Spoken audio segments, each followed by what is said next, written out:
Well, hello my dear creative, and welcome to another tutorial on my channel. Here we will be mastering textures in interior design drawing, so prepare a piece of paper, a pencil and a couple of markers and let's begin. Alrighty then, so let's get started. First we will take a piece of paper, A4 format, and a regular pencil, and we will frame the space of our sketch. So it's really important. It helps you to avoid this fear of white plain piece of paper that's staring at you. So I really love to start with framing because it gives me some boundaries for my future composition. Next, I'm going to define the main objects in the scene. And here we want to focus on really very simple forms like rectangular forms, squares, circles, triangular forms. So think big forms here, please. Don't focus into detailing, don't get trapped into all these nice beautiful textures at this stage. This stage number one is the big one, big composition, big forms. So as you can see, I sketched my sofa as a simple rectangular form, and now I'm sketching the rectangular of the door and of this canvas, which is to the right and right behind the sofa. Then I'll quickly sketch all those pillows. So here we really want to think big. By the way, people often ask me what kind of pencil do I use, because they like that it's white and with this golden thing at the end. So this is Blackwing Palomino. If you're interested in my favorite resources, materials, marker sets, pastel pencils, white ink gel pens, regular pencils, just simply go to olga.com/resources and you can download your PDF list with the links to my favorite materials. Next, we start working with these wonderful pillows on the foreground. So here, to make things a little bit easier, is to see these pillows as three planes, like levitating on top of each other. And by levitating, I mean that we let this extra space for this beautiful thickness and pushiness of these pillows. So three planes, and then we add these volumes. So it's really simple to add a volume which looks like maybe a leaf of a tree, right? So you want to think big, simple forms. As you may notice, I'm diving deep now into defining these big forms, into adding more details. But the biggest thing is this first stage, big forms composition, because if your composition is not balanced, your overall sketch will suck at the end. So how it doesn't matter how beautifully you will render your textures, it will look awful because the composition is awful. So at this first stage, please double check if you like how all the objects look in the scene, and erase it if necessary and start it all over again. And only after, when you're satisfied with your composition, you can go into detailing.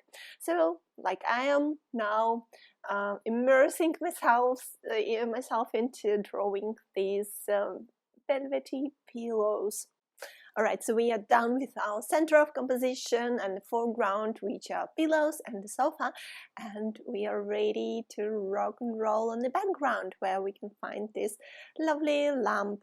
And again, it looks like, oh wow, it's such a strange form, but we want to break down it into simple ones. So some kind of circular ellipse form at the bottom, like a rectangular otherwise like circular form on top, rectangular at the bottom, and this nice curvy in between, which is connecting the upper and the bottom forms. Alright, so I now drawing this lovely door, and let me know in the comments if you're also a big fan of this kind of doors. French, I call them French doors because they have these 2 door leaves. And make sure that you draw these facets right. So we have slightly elongated rectangular forms in the center and more square forms at the top and bottom. By the way, I really love these kind of doors because when I lived back in Denmark, in Copenhagen, in our apartment, it was exactly the same doors. So, by the way, this interior really reminds me of that apartment. Sometimes I miss it because it was so lovely, so hygge, as Danes say. It means hygge means cozy and with nice atmosphere. There was a fireplace there, so when it was winter time, it was so lovely to sit in front of a fire and yeah, enjoy yourself. Alright, so back to the drawing.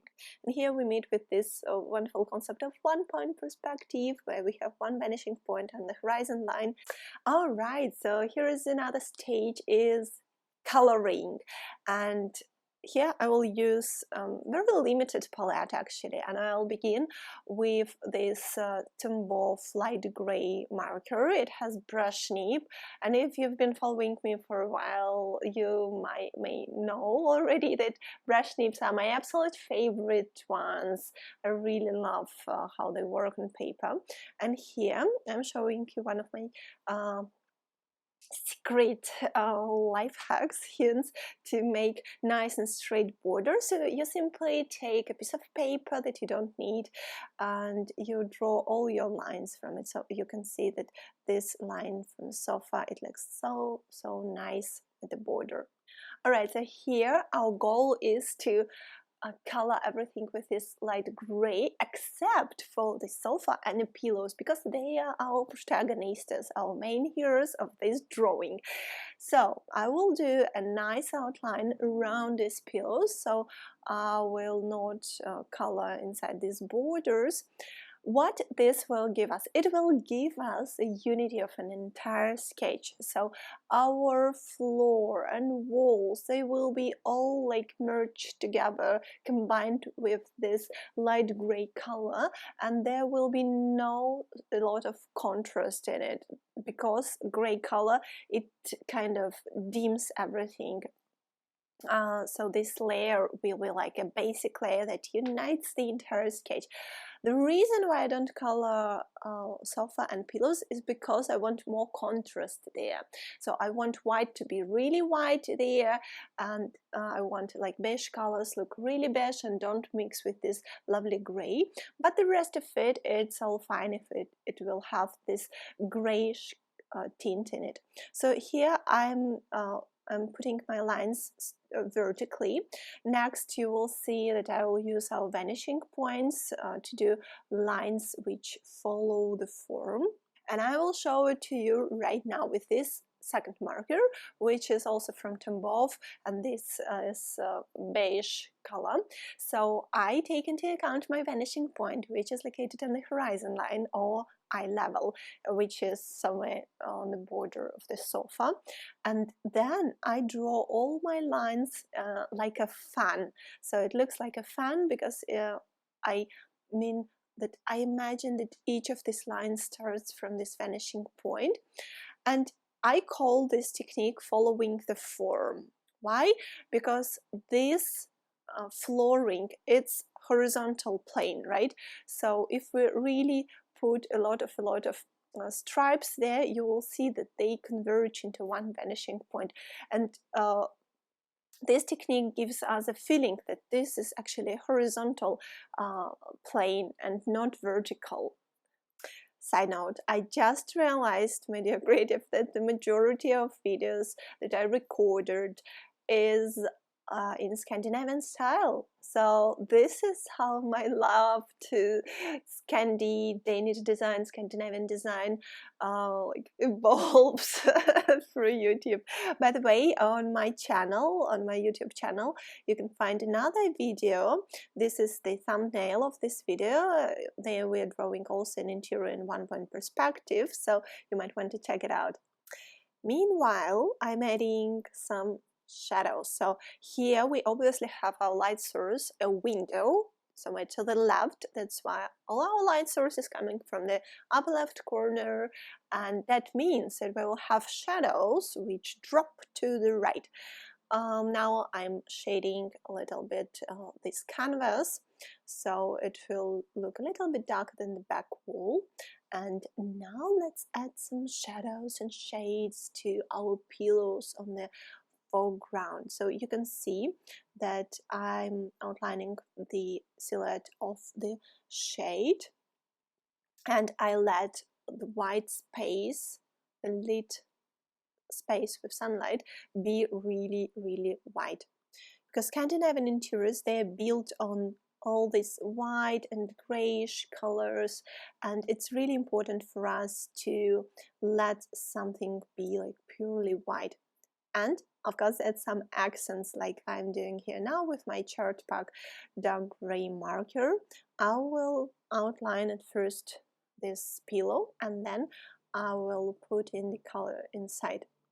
And side note regarding Chartpak markers, I really love them, but they have a really strong smell of solvent, so these are alcohol-based markers, and I highly recommend you to work with them in a ventilated room. So open the windows, because otherwise you might find yourself suffering from a headache or something like that. So we don't want to end up our sketch with a headache. So please make sure you open the windows, especially if you work with Chartpak markers. Here, as you can see, I'm adding more and more contrast, and we really need this contrast while working with such a minimalistic interior where we can find like 50 shades of gray.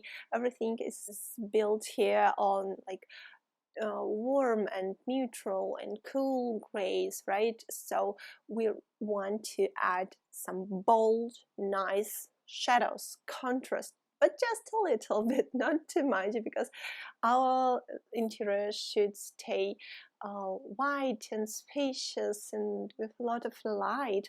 So dark, use it, but only for accents. Okay, great. Now I'm introducing a new color, which is E31 from Copic Sketching. Copics are really my favorite markers. I really love working with them, especially this sketch line. So if you know, Copics have Classic, Copic Sketch, Copic Ciao, or Copic Xiao, arguably Copic Wide, and this is Copic Sketch. So it's very handy, and you know I'm a big fan of brush nibs, so that's one is my favorite from all the Copic family. And here we're dealing with fur texture, right? So this is a sheepskin, which is really popular in Scandinavian interiors. By the way, I really hope that this sheepskin is artificial. I vote for artificial fur, so I hope no one sheep suffered for this photo. Now I want to show you one of my favorite tricks to create the effect of space and depth and 3D in your sketch. I call it gradients. So here we define where is our light source. It's to the left, it's our window, and we'll make a beautiful gradient with this light gray color. So our gradient will be darkening the closer it is to the right, and lightening the closer it is to the window to the left.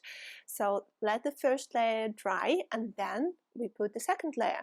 And in order to create gradient, we need to simply stop putting color a little bit earlier. So the first layer now I did, and I stopped like to the left of the pillows, and the second layer I stopped right before the pillows. I let it dry, and maybe later I'll add third and fourth layer to it. So for the layers in markers, it's really important for them to dry out first before applying next layer, and it doesn't take too much time, like a couple of seconds, it's enough. So if you noticed, I did my lines on this floor again in the direction of our vanishing point. By the way, if you really struggle with the concepts of like vanishing points, horizon lines, perspective, please go and read an article on my blog. Perspective, what is it? It's like the name of the article. I will attach the link below this tutorial. And if you're not subscribed and enrolled in my free perspective challenge on basics of 1 and 2 point perspective, go and do it now, because it's like a life changer in terms of perspective understanding. Now, my dear creative, it's time to introduce you to one of my favorite concepts in academic art, which is light and shadow, warmth and coolness of the tint of it. So it is believed that we have, if you have a regular daylight which is coming from the window, it is believed that it has a cool hue in it, and shadows will be warm if we have cool light. And otherwise, if we have really, really warm light, like imagine sunset orange light, then we will have cool hue in shadows. So maybe you noticed on the beach, when it's like very bright orange golden sun, the shadows will be ultramarine or bright violet. That's the biggest concept, and that's why I've added a warm hue coming from these pillows. By the way, it's our foreground, so we want more warmth there. Alright, so now I'm dealing with this flooring. Here we want to imagine that we have a vanishing point for this row. It's located somewhere to the left, and it's also on the horizon line. And here in this row, we also imagine that we have a vanishing point somewhere to the right, and all these lines are converging into it. Plus, please notice that the closer these wooden tiles are to us, the bigger the space between them, and the farther they are away from us, the more narrow this space becomes. And on the background, I even don't add any pencil at all in order to create this effect of aerial perspective. Alright, so now we're switching to the details in our pillows. And here I'm using my regular pencil. This Palomino Blackwing, it's similar to Ash B or 2B mildness, or if you're using Kohinoor, for example, brand. And I find it so much more softer if you're doing details with regular pencil in comparison with the black liner. As you can see to the right, we have, you can see this little piece of my previous sketch on the same interior, which I did during my live stream on Instagram. By the way, subscribe to my Instagram for everyday inspiration. As you can see there, everything looks a little bit more like sharp and quickie, and this sketch that I'm working on right now, it's more soft, so much softer, so much more light, no such a big contrast in details. Yes, we will use a black liner, but a little bit. And if you look at the picture, you will reference for the, you'll see that there are no like dark black lines. So black liner, it's great, I love using it, but it makes everything looks more rough. But here I want everything looks soft and nice and full of light, so I'm focusing on my regular pencil. Now, for texture, imagine that you're drawing maybe hair. Some lines, some hair can be wavy, some strokes can be straight. It will add this diversity and variety and will make this fur texture look realistic. Alright, so now I feel like I want to switch to dark marker and color and add some more density and deep color into these pillows. So we take a look at our reference photo, and we can see that to the left our pillow is better lit, so I let this gray space be uncovered, and I'm darkening the part which is in shadow. Also, the second pillow, as you can see, it's a little bit darker than the first one, because the first one, it's closer to our eyes and it's not as much in shadow. It's also a good idea to add some gatherings and drop shadows, so it will look all united and combined all together. This third pillow, I'm focusing on the center of it. I'm darkening it to the center. It will create this effect of velvety texture. At the end, I will use white pastel pencil to make my pillows look really, really cool and velvety. But if you don't have white pastel pencil, you can play with this texture in marker only.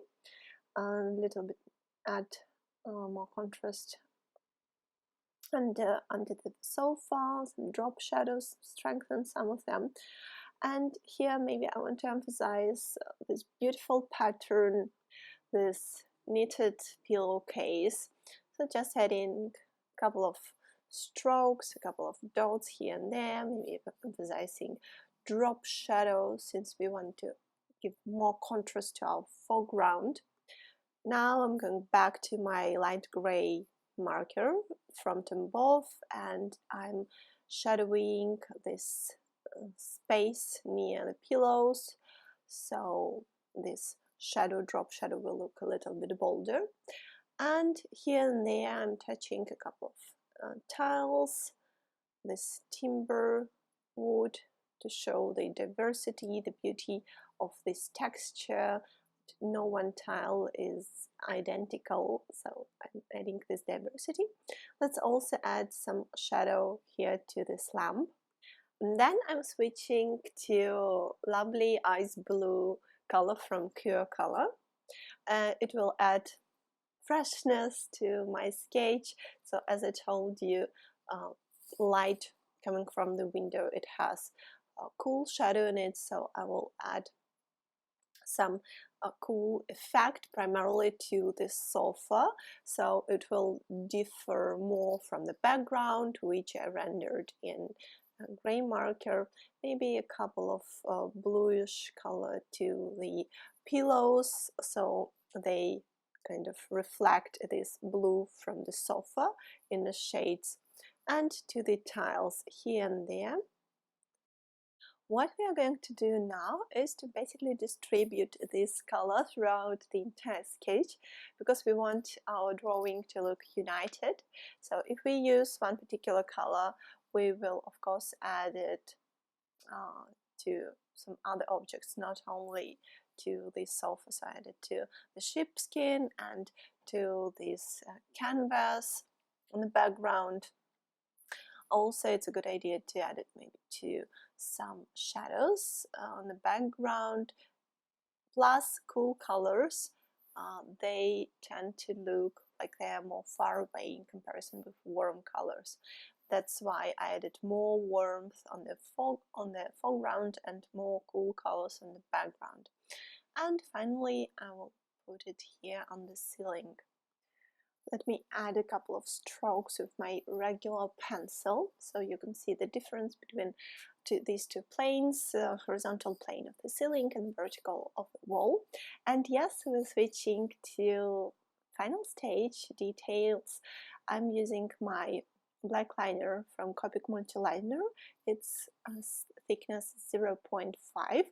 And let me one more time remind you to visit a page on my website, olgaart888.com/resources, where you'll find my favorite lists of materials with the links to Amazon products. I share with you my favorite marker sets, my favorite liners, pencils, and so on. So it's really, really very beneficial PDF, so you can visit my website and download it right now.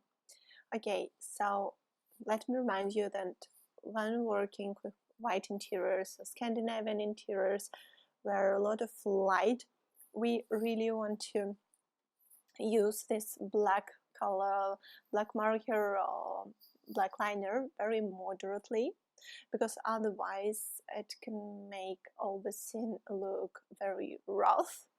And so here we want to let space for some softness, and sometimes use pencil instead of black liner. For example, here I will use black liner on the foreground, so background will be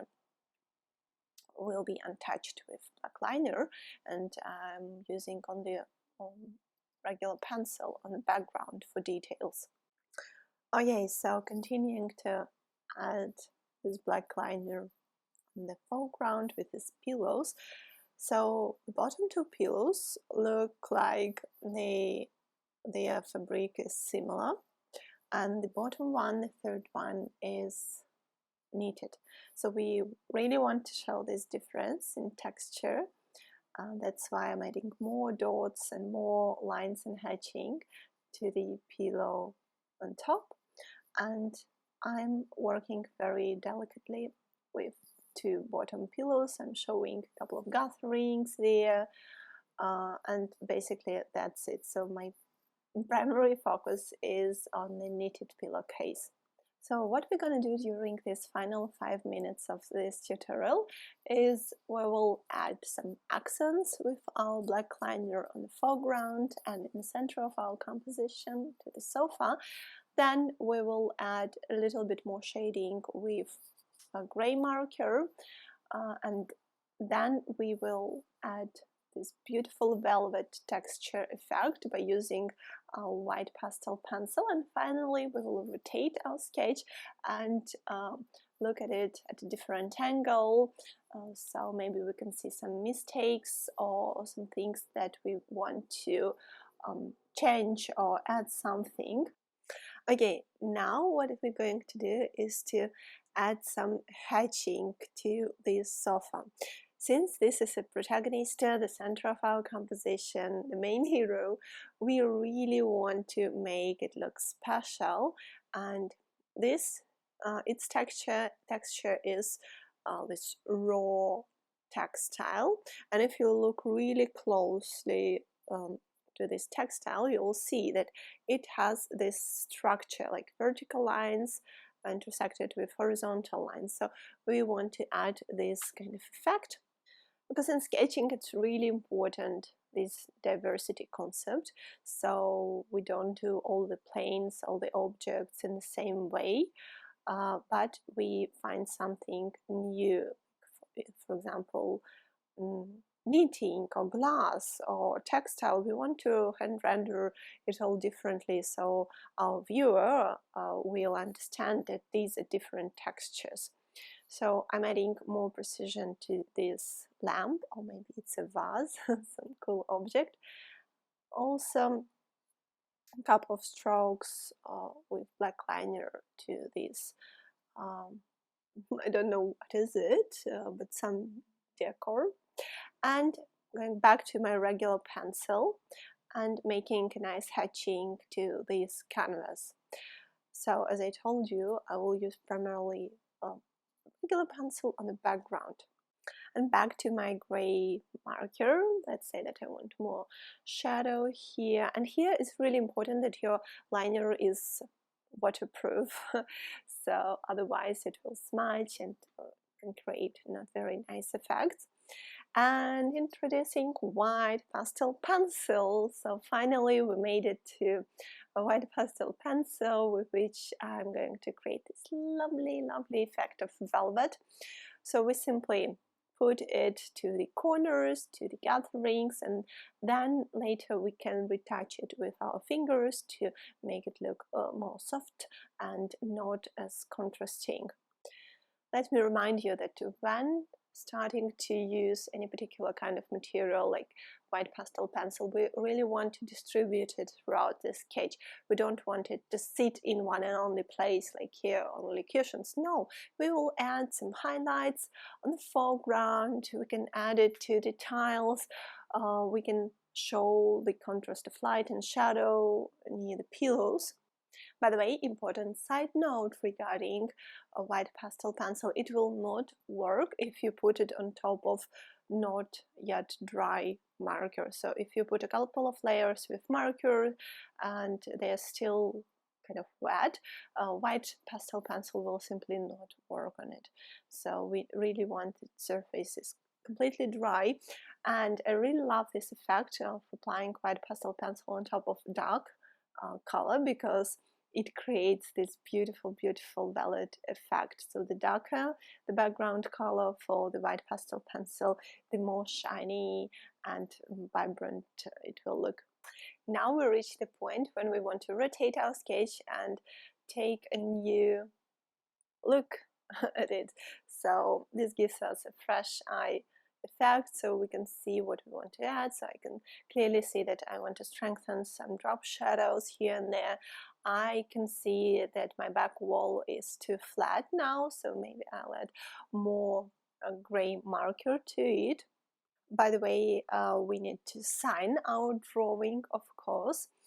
And yes, in terms of realistic sketching, if you want to create this aerial perspective, this effect of space in your drawing, you want more gradients. So here I will put another layer on top of everything, on top of the objects that I did, so they will look more dim and they will be sitting in the background. So as you can see, I'm creating new layer and it gives us this effect of gradient on the back wall.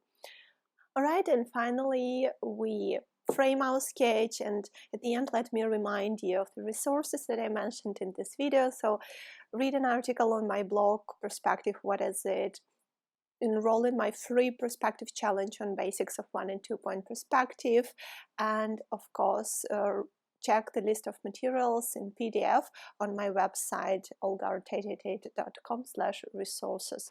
Congratulations with your new drawing! If you want to take your interior design sketching practice to the next level, enroll in my video course Textures. All the information you'll find in the description box below. And of course subscribe to my channel. Bye for now!